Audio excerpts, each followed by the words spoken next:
Black CEO denied first class. One call. Later, the airline is gone.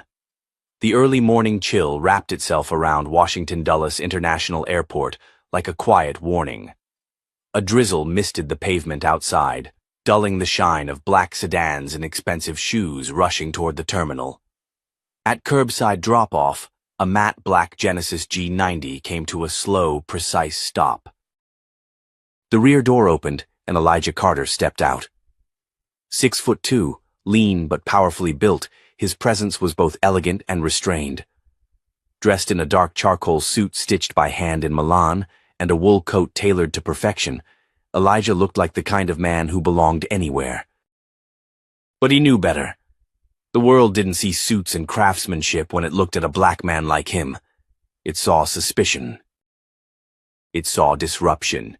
It saw something to question. Elijah adjusted his cufflinks, engraved platinum, a gift to himself when he landed his first Department of Defense contract through Obsidian Systems, the AI firm he had built in total secrecy over 12 years. A firm that now powered intelligence operations across half of NATO and quietly held patents so advanced they were classified. No one at the airport knew who he was, and that was by design. "Sir," said his driver, a quiet man named Mason, stepping out to assist. "Would you like help with your luggage?" Elijah shook his head gently. "Just the carry-on today." Mason nodded, stepped back into the car, and disappeared into traffic. Elijah walked into the terminal with his leather briefcase and a hard-shell carry-on rolling behind him. At the TSA checkpoint, heads turned, but not because anyone recognized him. It was the way he moved. Calm. Centered. Intentional. That kind of composure didn't belong to just anyone. "Morning, sir," a TSA officer offered, scanning his ID. Elijah gave a respectful nod, offered nothing more. Once cleared, he followed the sign to the Regalis Airways first-class check-in, stopping at the premium counter where two agents stood behind their glowing screens. One of them, a woman with silver blonde hair tucked into a too-tight bun, glanced up. Her nameplate read P. Dinsmore. Her eyes lingered. "Just a beat too long." Elijah spoke first. "Good morning." "Elijah Carter, Regalis Airways, Flight 227 to San Francisco, first class." He passed over his boarding pass and ID, adding his jet-black Centurion card as backup, though he rarely had to. Paula Dinsmore took the items without a smile. She typed with stiff fingers and narrowed eyes. "Business or pleasure?" she asked, voice thin. "Business." A flicker passed across her face. She glanced at his ID again, then at him. Her lips pressed together. "I'm going to need to verify some things," she said, and disappeared behind the counter without another word. Elijah stood there in silence. He noticed a white man in a Patagonia vest and loafers walk up beside him and hand over his boarding pass. The other agent smiled brightly and handed it back within seconds. Elijah said nothing. Paula returned with a forced expression. "There appears to be a discrepancy. I'll need to revalidate your lounge access. Could you step aside, sir?" "No discrepancy," Elijah said calmly. "That pass was issued by your system 10 minutes ago." "I'm asking you to step aside," she repeated, louder now. Eyes turned toward them. A couple glanced away awkwardly. A man in a suit sneered. Elijah's fingers twitched but remained still at his sides. "I'd prefer not to be publicly interrogated over a valid ticket," Elijah said evenly. "If your documents are real," she said with a fake smile, "you'll be back in the lounge in no time." Behind the counter, a young intern in a Regalis uniform was watching the scene with growing unease. His name tag read, Marcus. He squinted at Elijah, lips parting slightly. Then he pulled out his phone, swiped quickly, and froze. The face in the headline matched the man now being pulled aside like a criminal. No one else seemed to notice, or they pretended not to. Security arrived a minute later. A tall officer with a military haircut and a face like granite. He didn't introduce himself. "We're going to need you to come with us, sir." "For what?" Elijah asked. "Verifying your identity. It'll only take a moment." "You're making a mistake," Marcus whispered under his breath. Elijah heard him. He gave a single nod in Marcus's direction before turning to the guard. "I'll cooperate." They walked through the terminal in silence. Behind them, Paula Dinsmore muttered something into her walkie-talkie, a smug smile playing on her lips. Inside the quiet security office, Elijah sat down at the stainless steel table. The fluorescent lights above flickered slightly. "I'm going to need to see that ID again," the guard said. His name was Grant. He didn't look hostile, but he didn't look comfortable either. Elijah handed it over, his face unreadable. "Mr. Carter," Grant said after a long pause. "I'm not seeing anything unusual in the system. Your ticket is valid. The card checks out. Your name is on the manifest in first class." "I know," Elijah replied, his tone clipped but controlled. "There may have been a misunderstanding," Grant offered. "This isn't a misunderstanding," Elijah said quietly. "It's a pattern." Grant didn't argue. Elijah reached into his coat, pulled out a sleek black phone, encrypted and custom-built. He placed a single call. "Obsidian Command," a voice answered immediately. "Activate Raven," Elijah said. "Confirm parameters?" "Observation mode." "Full perimeter. Data capture. Monitor Regalis Airways personnel from timestamp -30. Push data to Tier 1 stream. Redundant cloud sync enabled."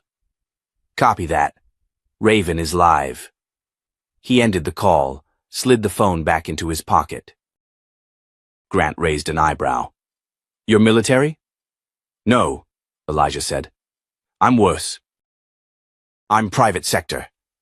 There was a knock on the office door. Marcus. "Sir," the intern said breathlessly, addressing Grant. "That man, the one you have in here, do you know who he is?" Grant looked confused. "We verified his ID." "No," Marcus said. "He's Elijah Carter, CEO of Obsidian Systems, the guy who built the Intel AI they use at NORAD. He owns a controlling stake in 3 defense companies and 2 of the top cybersecurity firms in the country." Grant froze. "I did a project on his algorithms in grad school," Marcus continued, almost in awe. He's a ghost. Most people in tech circles thought he didn't even exist." Elijah stood up slowly. "Now that we've cleared up my identity," he said, "I'd like to go board my flight." Grant nodded stiffly. "Yes, sir. I'll escort you personally." As they exited the office, Elijah's phone buzzed once. A message from his operations chief, Nia Brooks, had arrived. "Raven activated. Real-time data coming in. We've already found anomalies. Regalis has ties to 2 offshore shell entities in Zurich, and Paula Dinsmore has 5 previous complaints, 3 related to racially biased conduct." "Want us to proceed?" Elijah typed one word. "Proceed."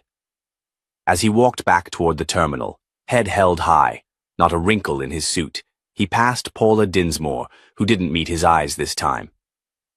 Elijah smiled faintly. Not because she had looked away, but because she, and the empire behind her, had no idea what was coming. Not yet. But they would. Long before Elijah Carter made that call at Dulles Airport, long before Regalis Airways found itself standing on the edge of a cliff it hadn't seen coming, there was a child who sat on a cracked concrete step outside a group home in Southside Chicago, sketching equations in a spiral notebook that had been recycled twice and still carried the name of a girl who aged out before she turned 16. That boy was Elijah. 8 years old, parentless. Aunt vanished. System indifferent. Miss Tilda, the only social worker who didn't treat him like a case number, sat beside him on that step with a sigh. "She's not coming again, is she?" he said, eyes fixed on the page. Miss Tilda hesitated. "Not today, no." Elijah nodded once. His hand didn't stop moving. "It's all right. I already figured that out." "What are you working on?" she asked gently. "A pattern." "How to tell when someone's lying?" She raised an eyebrow. "Using math?" "No, using time." Repetition, reaction delays. People always repeat the lie the same way. It's when they hesitate you know they're adjusting. Miss Tilda didn't say anything for a long moment. "You're something else, Elijah Carter." He didn't look up. "No. I'm just getting ready." "For what?" "For the day they stop lying." By 13, he'd hacked into the cafeteria's point-of-sale system to redistribute meal credits so no kid went hungry while others wasted leftovers. He never got caught, not because he was careful, but because the system was too lazy to notice. By 16, he'd submitted his first solo research paper to a European AI conference under a pseudonym. It was accepted. A recruiter at MIT sent a note asking to speak with Dr. Adrian Cole. When Elijah showed up on a borrowed blazer and told them he was still in high school, the woman conducting the interview blinked 3 times before whispering, "Jesus." He got the scholarship, not because he needed charity, but because MIT needed him more than he needed them. But the real education began when he tried to change the world.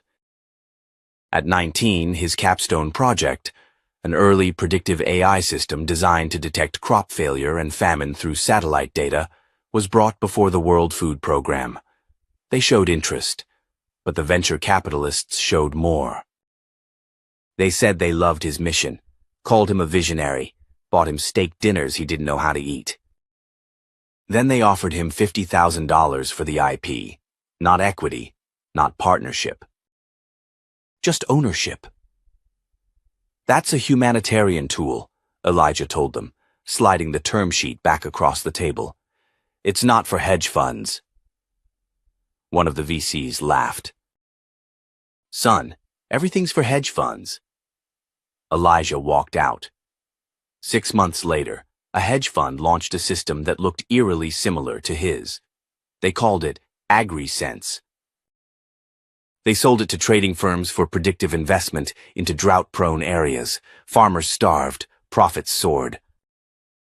Elijah wasn't credited once. He learned 2 things that year. First, justice did not happen on its own. Second, power wasn't evil. Power was necessary. So he vanished. From age 20 onward, Elijah built Obsidian systems without press, without fanfare. No LinkedIn, no photo on Crunchbase. The company operated through shell fronts, government contracts, classified bidding rounds, and silent partnerships. Its specialty, data architecture, real-time intelligence, and defensive AI frameworks. If a federal building had smart sensors, Obsidian probably wrote the firmware. If an embassy prevented a cyber attack, Obsidian's code likely ran underneath. His name appeared nowhere. But the initials EC were in every secure build as a digital watermark, traceable only to those with keys no one else even knew existed. By 35, Elijah Carter had outgrown the system that tried to bury him. And so, he designed one of his own. But anonymity wasn't always a shield. Sometimes it was armor, sometimes it was a weapon, and sometimes, like now, it was a trap waiting to be triggered. Back in present time, Regalis Airways had no idea what it had just walked into. While Elijah's plane cut across the sky to San Francisco, a small, windowless office in Arlington, Virginia, came alive. 6 agents inside worked for a private firm called Slate Watch, an Obsidian offshoot created for one purpose: pattern tracking. On screen, a digital heat map of Regalis Airways glowed red in key locations: HR nodes, finance pipelines, access logs. Keywords like escalation, internal risk, and incident resolution blinked. Nia Brooks, head of global security for Obsidian and Elijah's most trusted operative, sat in the center. "Packet trace from Dulles is complete," her tech officer reported. "Audio flagged. Dinsmore has used racially coded language 6 times in the last quarter alone. Surveillance matches tone analysis. Pattern is consistent." Nia nodded. "HR file?" "Sanitized. But 2 closed-door settlements. Passenger complaints sealed with NDAs. Back channel? Already reached out to a gate agent who flagged inconsistencies. She's ready to talk if protected." "Protect her." At the far end of the room, another screen lit up. A server diagram showed access points into Regalis's infrastructure.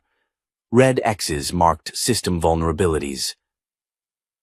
Obsidian code buried inside their logistics. "Still active. Activate beacon protocol," Nia ordered. "Confirm? Confirm." A low hum vibrated through the air. Back in San Francisco, Elijah stepped out of the terminal and into a waiting vehicle. The driver didn't speak. He didn't need to. Elijah opened the back compartment and pulled out a second phone, used only in operations requiring strategic consequence. He called Nia directly. "Status. We're in. Assets? Monitoring. Early findings suggest Regalis is using Shell subsidiaries for offshore transfers. One links to an entity investigated for procurement fraud in Europe. Leak nothing yet. Watch. Log everything. We move when they blink. You think they'll blink? They always do." He hung up. The city lights began to flicker on as the car weaved through rush-hour traffic. Elijah rolled down the window slightly. The air smelled like rain and exhaust and possibility. Somewhere across town, a junior analyst at Regalis IT was noticing system latency in their high-value booking algorithms. She flagged it. Someone higher up dismissed it. "We'll patch it tomorrow." But by tomorrow, Regalis wouldn't be able to patch what was coming, because Elijah Carter wasn't here for compensation. He wasn't here for an apology. He was here for a reckoning, and this time, it wasn't going to be private. It was going to be permanent. The video dropped at 6:07 a.m. East Coast time. It wasn't an official release. No press release, no corporate statement, no hashtags. Just shaky, grainy cell phone footage posted by an anonymous airport staffer who had seen the exchange at the Dulles lounge. It caught everything. Paula Dinsmore leaning in, voice condescending. The way Elijah stood silent, patient, but deeply unreadable. It ended with him being led away by security. In less than 30 minutes, the clip had 70,000 views. By noon, it had crossed 3 million. No caption, just a title. "This is what happens when you fly first class while black." By 10 a.m., Regalis Airways was trending on Twitter next to racial profiling and Elijah Carter. The name surprised people. Some didn't believe it at first. Elijah Carter? The defense tech guy. No way that's him. But then the speculation turned. Journalists began connecting dots. Obsidian Systems' founder had never appeared publicly. No interviews, no conferences, no red carpets. But tech insiders, especially in government corridors, knew the legend. The man who had outcoded entire defense contractors and whose AI saved 2 major cities from cyber-terrorist blackouts. Marcus, the intern who had witnessed the scene, finally broke his silence. In a since-deleted thread, he confirmed the man's identity. "I saw what happened," he wrote. "And yes, it was him. They treated him like he didn't belong. Because they didn't know who he was. But now they will." And the internet lit up. Nia Brooks watched the numbers spike from her command center in Arlington. It was like watching a virus replicate across an organism. Predictable, controlled, but building speed. "Are we ready for Phase 2? She asked, not looking up. "Yes, ma'am," her comms officer replied. "Surveillance nodes are synced. Financial and comms data from Regalis are duplicating to our secure storage. We've indexed all employee keywords from the last 90 days. Legal? Everything is scraped from public or operationally accessed systems. No illegal intrusion." "Good," Nia said. "Release the HR leak." "Slow drip. Prioritize complaints marked internal only. Make sure Dinsmore's name is in the first batch." At that same moment, Paula Dinsmore was standing in the break room at Regalis Terminal Operations in Dulles, face buried in her phone. Her co-worker Lisa rushed in, eyes wide. "Paula," she said, "have you seen what's online?" Paula looked up. "What? You're in it." "In what?" Lisa handed her the phone. Paula watched, face tightening. "Who posted this?" she whispered. "I don't know, but it's blowing up." Paula's fingers shook as she refreshed her mentions. There were hundreds. Thousands. Comments flooded in. "You racist witch. How many times have you done this?" She thought she could decide who gets to belong. She dropped the phone. "This wasn't my fault," Paula muttered. "He looked suspicious." Lisa stared at her. "He looked calm." "You escalated, and you didn't even know who he was." "I was doing my job." "No," Lisa said softly. "You were playing gatekeeper." At Regalis headquarters in Dallas, CEO Gregory Stanton was on his third espresso by 9:30 a.m. He was watching CNN, eyes fixed on the live broadcast. An incident involving Obsidian Systems founder Elijah Carter at Washington Dulles Airport has sparked national outrage. Carter, one of the most elusive figures in the defense and AI industries, was allegedly profiled and detained while attempting to enter Regalis Airways' first-class lounge. Gregory slammed the remote down on the glass table. "This is bad," said Martin Glass, his CFO. "Really bad." "How the hell was he even on our flight?" Gregory growled. "We do VIP tracking." "Why wasn't he flagged?"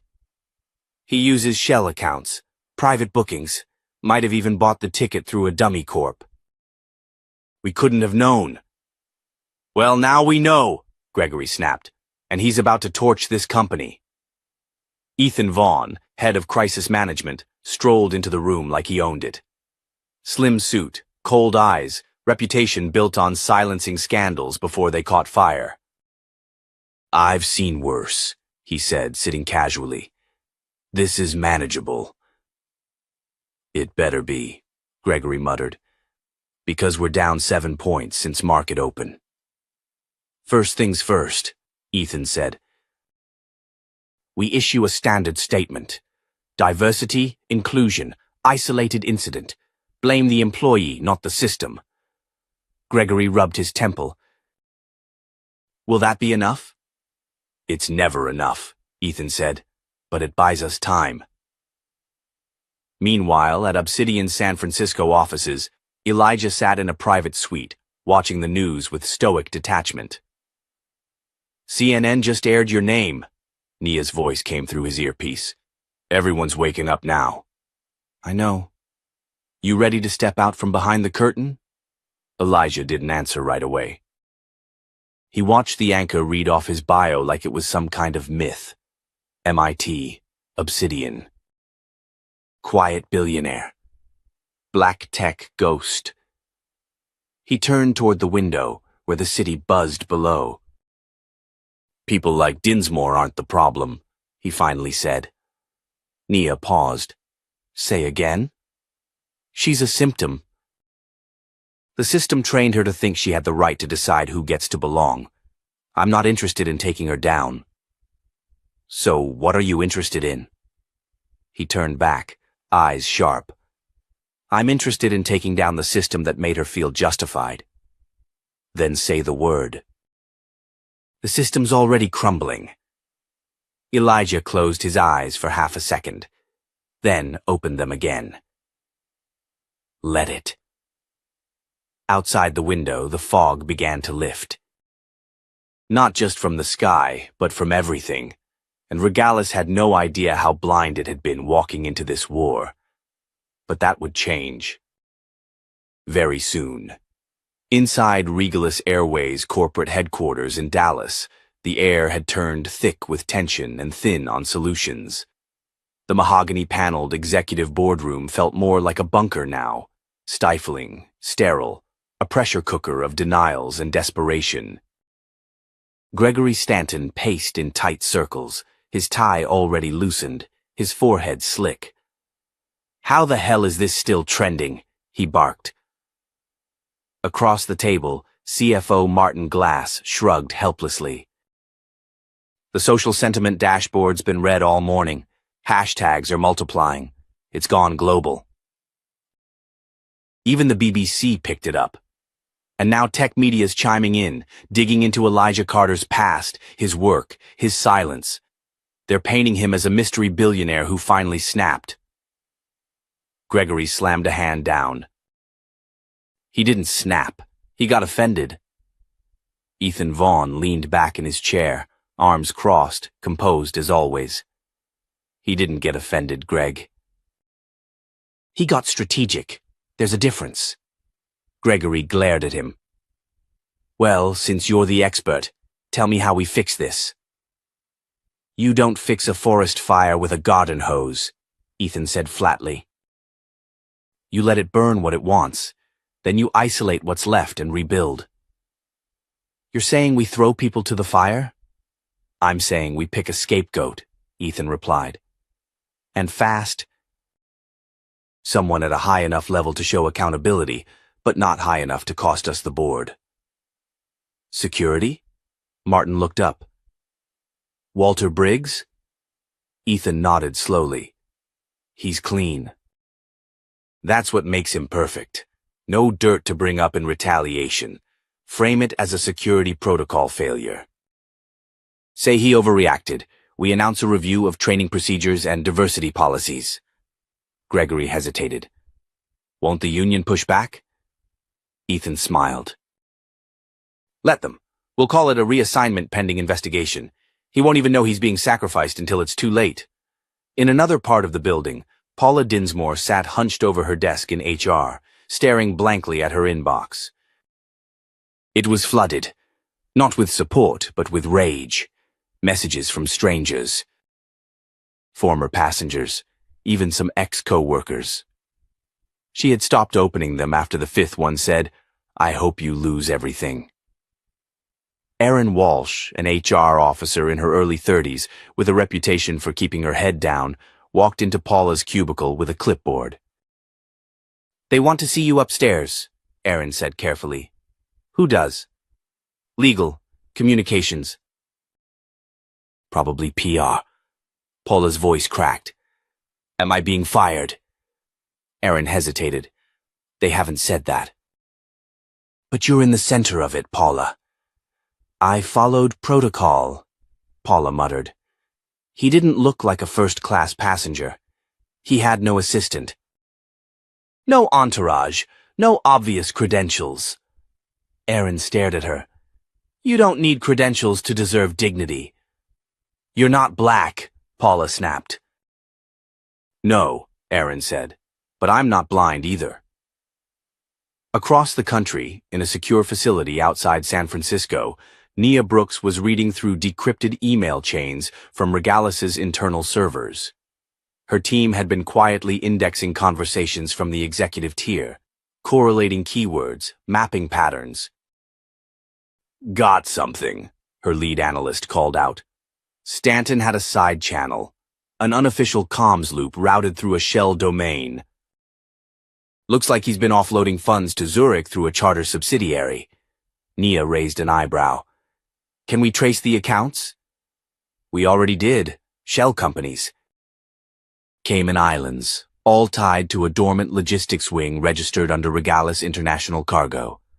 The twist. That wing was shut down on paper 5 years ago. Nia sat back, folded her arms. So the airline isn't just shady on the customer front. It's financially dirty, too. Like SEC-level dirty. Push that to Elijah. Flag it Tier 1. Elijah Carter received the alert at precisely 11:12 a.m. while walking into a private conference at the Carter Foundation's West Coast office. He paused at the door, scanned the summary, and nodded once. He was joined moments later by a woman with cropped gray hair and a steel gaze. Evelyn Cross, his former mentor, and one of the first black women to run a Fortune 100 company. They're bleeding, Elijah said without looking up. Evelyn sat. Not enough yet. They're turning on each other. Good. That's where rot begins to surface. He turned toward her. I never wanted it to go this far. No, she said, meeting his eyes. But you planned for it. Back in Dallas, Walter Briggs had just been called into a closed-door meeting. He could tell something was off. There was too much formality in the way they shook his hand. Too much apology in their tone. Walter, said Ethan Vaughn, after a thorough internal review, the company has decided to place you on administrative leave, pending investigation into your handling of a recent passenger escalation. Briggs froze. You're blaming me? He asked, voice low. We're not blaming anyone, Ethan said smoothly. This is procedural. Optics matter. You told me to remove him. I followed escalation protocol exactly. There was no aggression, no resistance, no threat. We understand, but public perception. Briggs stood. Save it. You're not looking for truth. You're looking for a target. You'll receive full pay while on leave, Ethan added, unfazed. Briggs stared for a moment, then chuckled bitterly. You picked the wrong man. As he walked out, he passed a screen in the hallway playing live news. Elijah Carter's face was there now, not just in shadows. Clean-cut, calm, speaking in a carefully controlled interview on MSNBC. I'm not interested in canceling anyone, he was saying. I'm interested in accountability. In truth, in building systems that don't punish people for existing in the wrong skin. The anchor leaned in. And what would you say to the airline now, mister? Carter? Elijah smiled faintly. I'd say this isn't about flying first class. It's about who gets to walk through the front door without suspicion. And why so many of us still don't. Paula Dinsmore, watching the same feed from her hotel room later that night, reached for her wine glass with a shaking hand. She didn't recognize the man from the lounge. Not really. She thought she'd been dealing with another entitled passenger. Instead, she'd lit a match in the middle of a drought, and the wind was just starting to blow. It was almost poetic how Elijah Carter's silence created more noise than the Regalis boardroom had ever known. His face wasn't plastered across magazines. He hadn't stood behind microphones screaming for justice. He hadn't tweeted a single word. But now that his name was public, every whisper of power recoiled, because those who knew what Obsidian Systems really was understood that Elijah was more than a CEO. He was an architect of systems that could dismantle institutions without firing a single shot. And right now, that architecture was turning itself against Regalis from within. At 8:23 a.m. on a Tuesday, the Regalis Airways booking system crashed on its busiest route, New York to Los Angeles. At 9:07, credit card payments started duplicating on international transactions. At 10:11, a premium client seat upgrade software randomly downgraded passengers, causing a confrontation at LAX that made local news. Gregory Stanton stood in the Situation Room on the 27th floor of Regalis HQ, surrounded by engineers frantically troubleshooting systems they didn't even fully understand. "How is this possible?" he snapped. "We've got triple redundant failovers, encrypted protocols, 2 years of incident-free runs. This is not some random bug." One of the lead engineers, a young woman named Tina, spoke without turning from her terminal. "It's not random, sir. It's surgical." "What the hell does that mean?" "It means someone knows exactly where to poke us to make the entire system limp." Across the room, Ethan Vaughn stood with a tight jaw, scanning incoming alerts. "They're not hacking us," he muttered. "They're waking something up." Martin Glass leaned over. "You think it's Carter?" "It's Obsidian," Ethan said. "He built the original infrastructure for our global rescheduling matrix 3 years ago. We bought it through a vendor shell. We thought we were clever. Turns out we were a line item in his long game." Gregory paled. "You're telling me this man has a back door into our operational core?" "No," Ethan said. "I'm telling you he has the map, the key, and the locks were built with his screws. We just didn't know we handed it to him." Back in San Francisco, Elijah sat in a glass conference room in the upper floors of Obsidian's Pacific Tower. On the digital board behind him, nodes blinked red, orange, then flickered back to green. Nia stood nearby, watching the algorithm churn in real time. "We've traced Stanton's communications," she said. "He's starting to panic. They're trying to contain the system errors by isolating team access. But the problem is they can't identify what's causing the bleed." "They won't," Elijah said. "Because there's no virus, no leak. It's just inefficient design, finally exposed." He turned to a different screen and pulled up a file marked Regalis Legal Internal. Pages of settlement documents appeared, cases of discrimination, harassment, safety violations buried under corporate jargon, and non-disclosure agreements. "How many?" 42 settled in the last 6 years. 27 involved employees of color. 7 were classified as internal miscommunication, but the wording screams retaliation. Elijah nodded slowly. "Release the first wave. Public servers. Use secure news channels." "We don't go anonymous. Attribution goes to me." "You sure?" Nia asked. "Once we attach your name to the data, it becomes personal." "They'll strike back." "They already are." 10 minutes later, the first data leak hit the inboxes of top investigative journalists across the country. Within an hour, MSNBC aired a breaking report with supporting documents. A former Regalis employee, a black pilot named Deshaun Moore, spoke publicly for the first time. "They grounded me after I reported a flight supervisor for racial slurs," he said, voice steady. "Then they rewrote my schedule to minimize my flight hours. When I filed an internal complaint, HR lost it." He looked into the camera. "Now I know why. Because this company doesn't care about black voices unless those voices belong to paying passengers they can profit from." The story exploded. But Regalis wasn't done fighting. Back at headquarters, Ethan pulled Gregory aside into a soundproof office. "There's something we can try," he said. "I'm listening." "There's an old HR file. Carter had a harassment accusation years ago, settled quietly. The woman's name was erased, but I dug it up. She never went public." Gregory blinked. "You're saying we smear him?" "I'm saying we neutralize the halo. If he's not a saint, people won't follow him." "It muddies the water." "You better be right about this." Ethan didn't respond. He just walked out and made the call.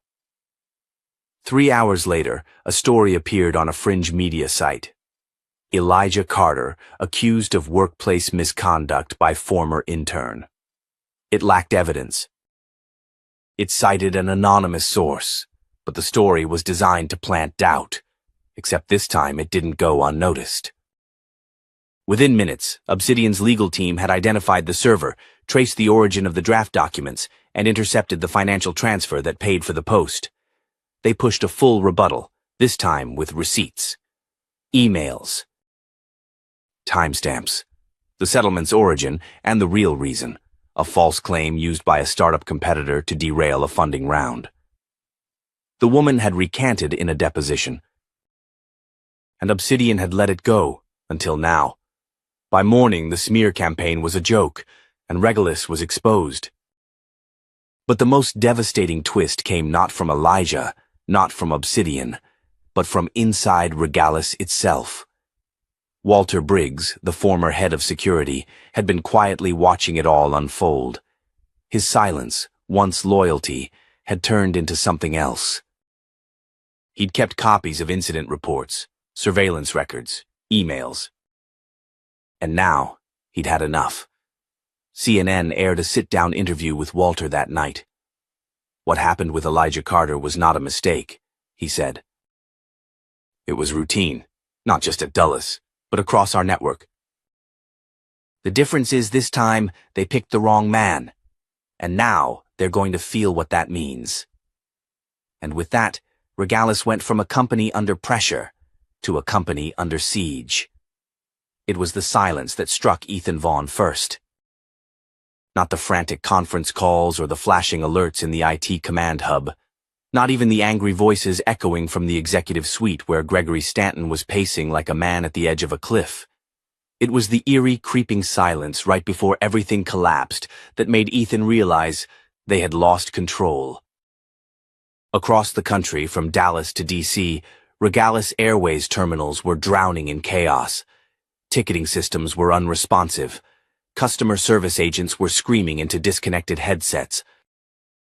VIP passengers were being rerouted without warning, and none of their emergency protocols were working.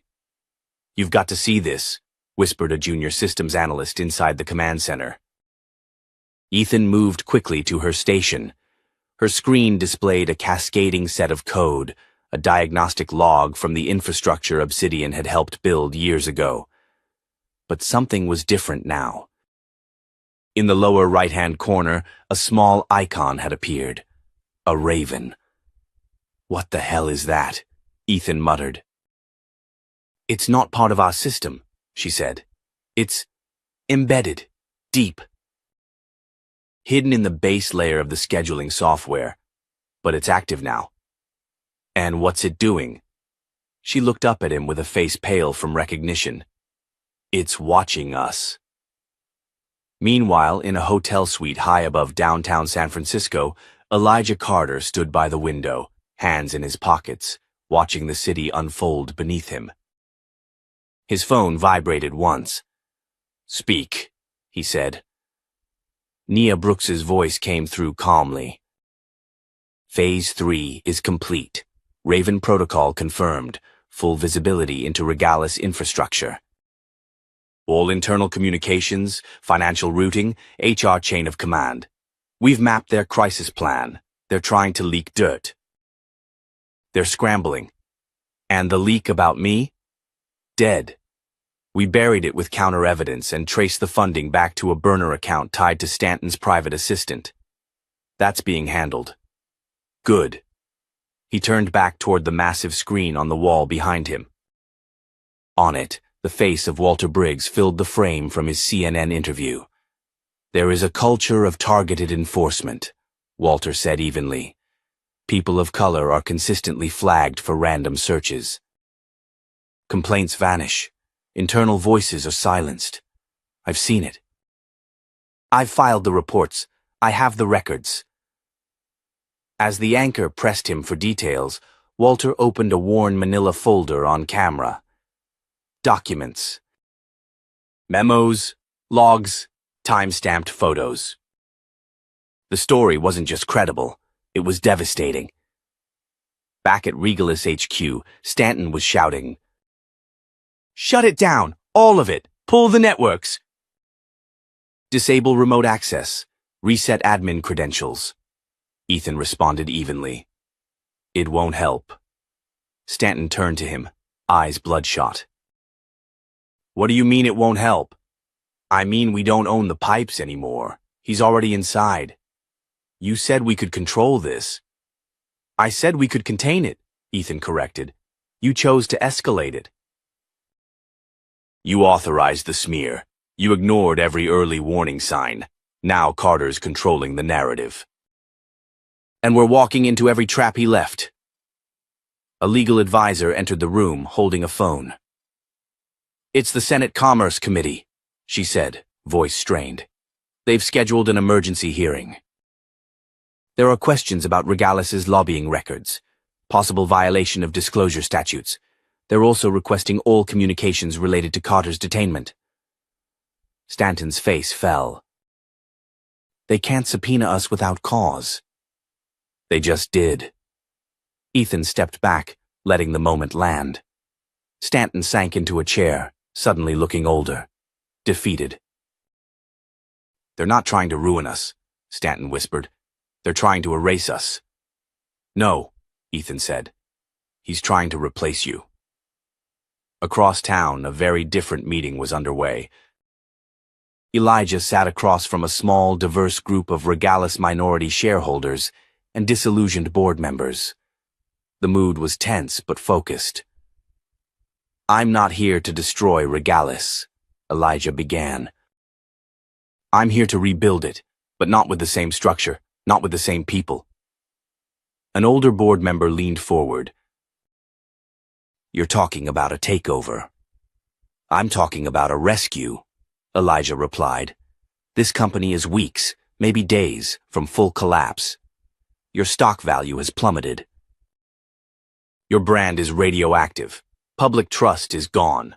What I'm offering is a way out, with conditions. What kind of conditions? New leadership. Transparent governance. A commitment to equity, inclusion, and operational integrity. And most importantly, a new name. Regalis dies. Something better rises. Silence hung in the room. Finally, one of the investors spoke. And what makes you think the market will trust you to do that? Elijah looked at him with unwavering eyes. Because I don't need trust. I've already earned credibility. And I have something no one at Regalis does anymore. Proof of vision, proof of integrity, and control of the systems holding your company together. A long pause. Then the board member leaned back and nodded once. He's not here for revenge, she said softly. He's here to make history. Back at Dulles Airport, Paula Dinsmore sat alone at a security desk. Her badge had been revoked. She had just received her official termination letter. No hearing, no arbitration, just a cold statement. Your actions have irreparably damaged our brand. She scrolled through her phone one last time. The video of her confrontation with Elijah now had over 12 million views. Her face had become a meme. Her name, a symbol. She looked up as a passing janitor rolled his cart by. He paused. You the one from the video? He asked. She hesitated, then nodded. He shook his head slowly. Shame. Could have just let the man sit. As he pushed his cart away, Paula sat frozen.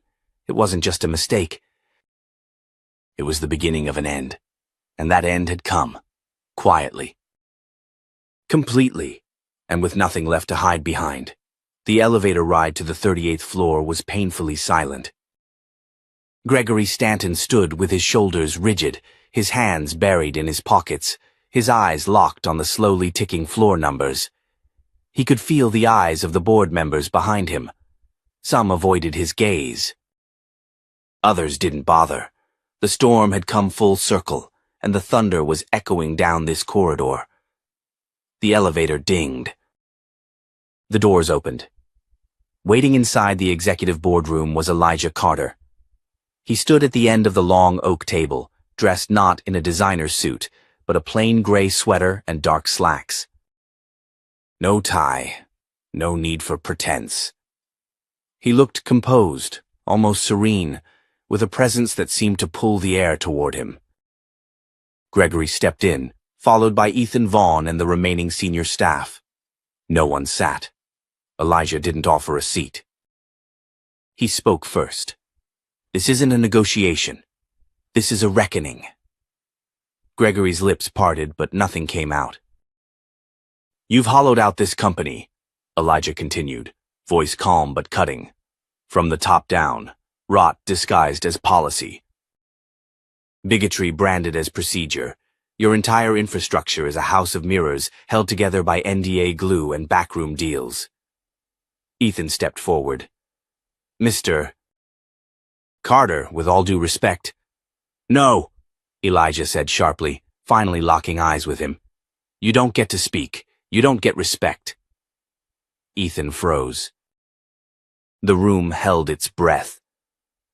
You launched a smear campaign using fabricated documents, Elijah continued. You commissioned a false story using a victim who doesn't exist. And you thought, what? That I'd run? That I'd get quiet? He took a slow step forward. You should have done your research. I don't run. I don't hide. I build systems that outlive firewalls. I build algorithms that learn your behaviors before you even decide them. I built your system, and I took it back. Martin Glass, pale and trembling near the window, whispered, What do you want? Elijah looked at him, almost pitying. I already have it. You're all just catching up. The door opened. A Regulus legal officer entered with 2 federal agents in tow. Gregory Stanton, one said, holding up a badge. You're under federal investigation for securities fraud, violation of labor laws, and obstruction of justice. You'll need to come with us.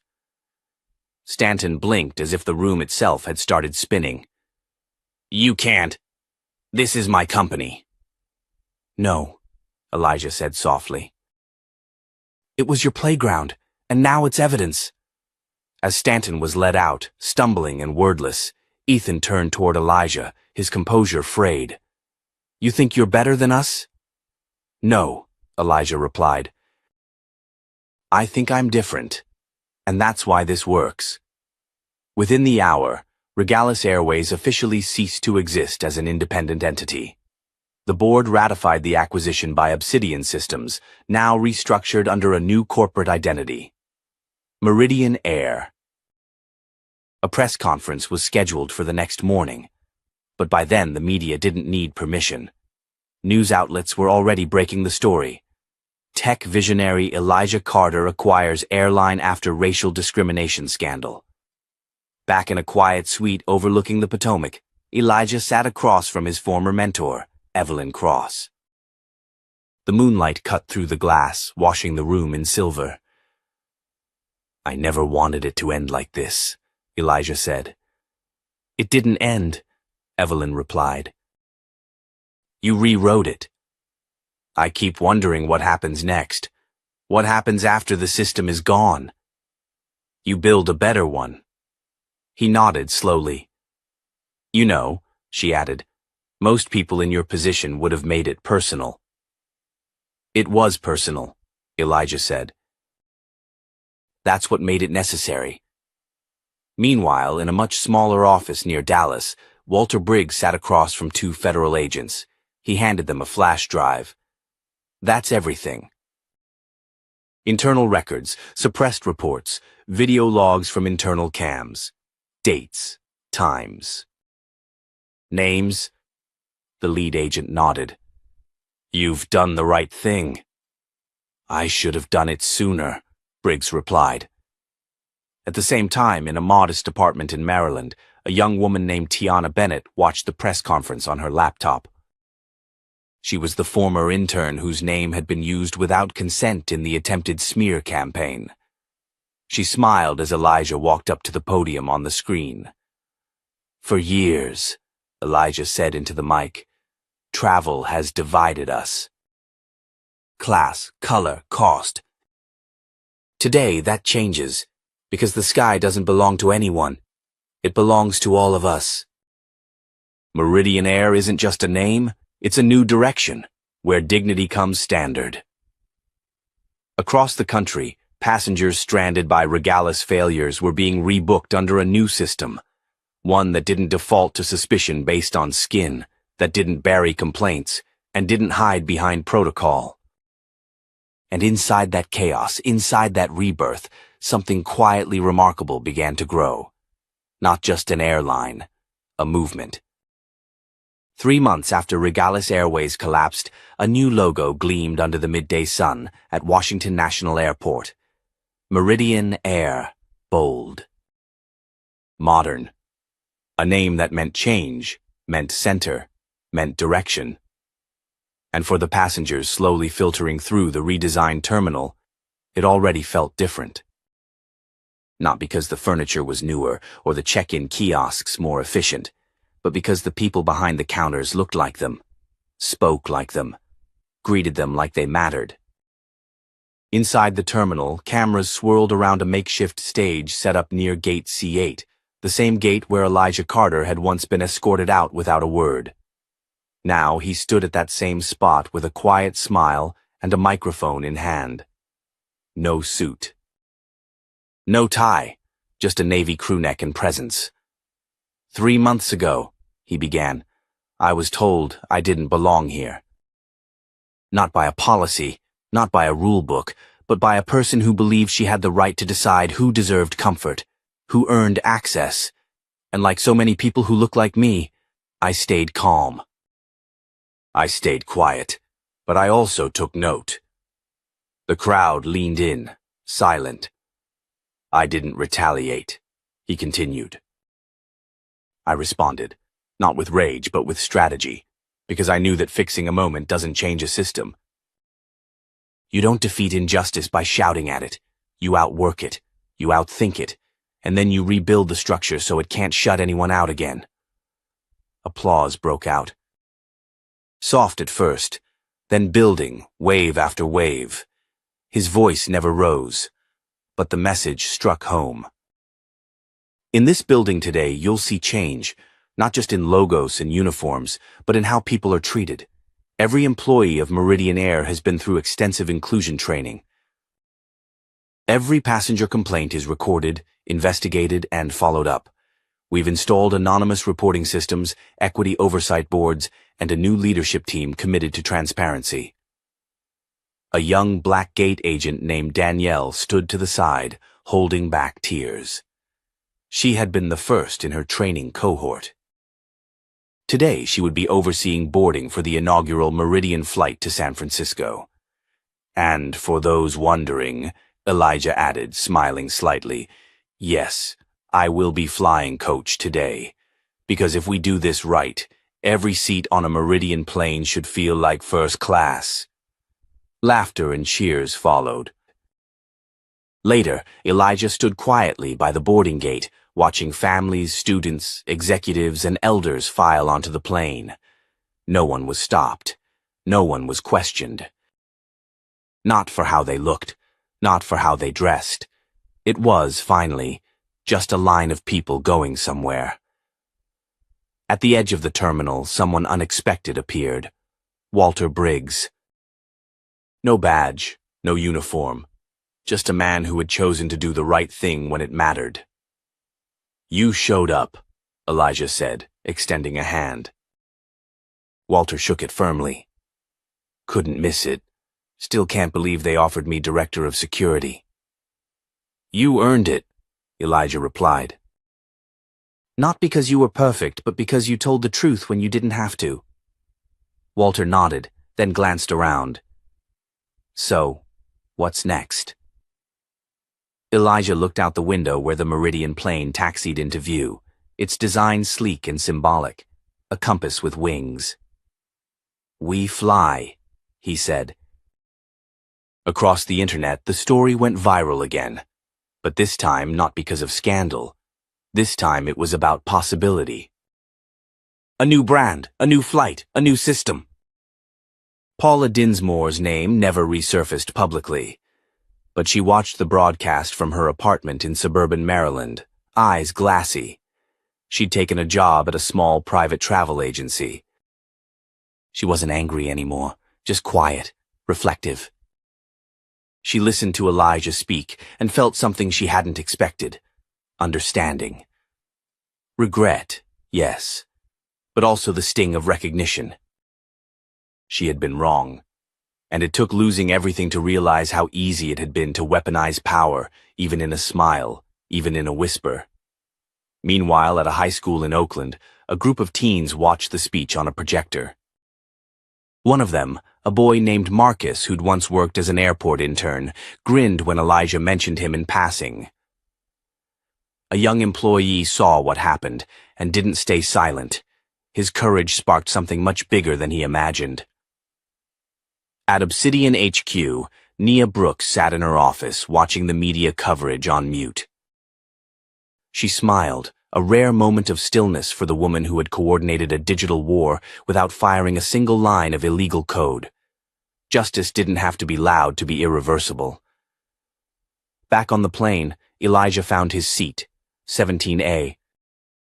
Window coach. The flight attendant passed by, then stopped mid-step. "Mr. Carter?" He looked up. "It's an honor to have you with us today," she said. He nodded. "The honor's mine." As the aircraft ascended into the clouds, the passengers stared out at the skyline, unaware that they were part of something historic. Not because of who built it, but because of who it included. And Elijah leaned back, eyes closed, the hum of progress all around him. Because sometimes, the most powerful thing you can do is quietly take your seat and change the system from within. If this story moved you, if you believe in justice, in fairness, in rebuilding the broken, hit like, subscribe, and share this video. Let others know, true change isn't just possible, it's already in motion.